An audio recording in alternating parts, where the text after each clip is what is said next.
Hi, magandang araw po. Update lang po ako ngayon sa aking mga itinanim na okra red ruby nung isang araw.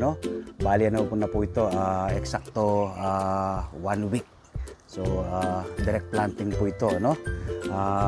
Meron po akong 12 bote ngayon. Aking bagong tanim na okra red ruby. Makikita niyo po yung mga hilera ko. Mga hilera, yung pangalawang hilera ay Japanese na talong, tapos sunod na hilera siling habanero, yung dulo naman po doon ay mga sibuyas.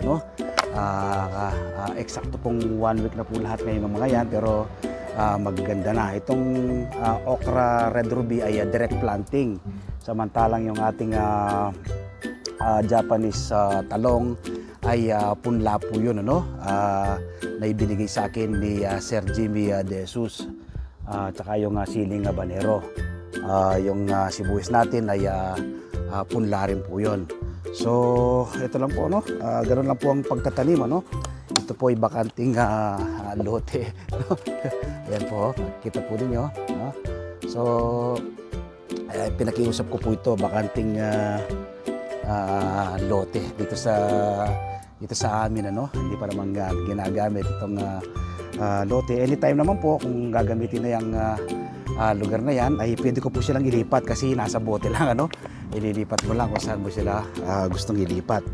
Ganun po yung advantage kapag sa bote kayo nagtatanim, Kung gusto nyo pong ilipat, pwede nyo pong ilipat anytime. Hindi po kayo mahirapan.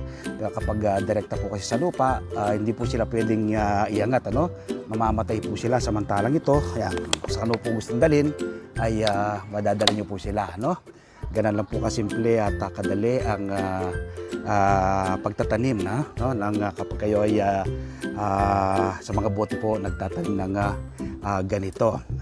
Kapag po bibilang lang po ako ng mga ilang nito, mga ilang 2 months, mga ganon, more or less 2.5 months, ganon.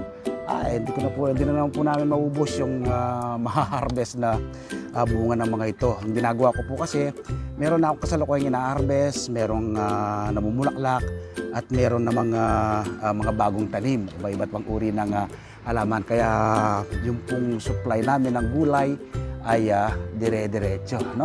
Ano po ba ang makukuha po ninyo, ma-achieve po ninyo kapag kayo ay nagtatanim ng inyong sariling pagkain?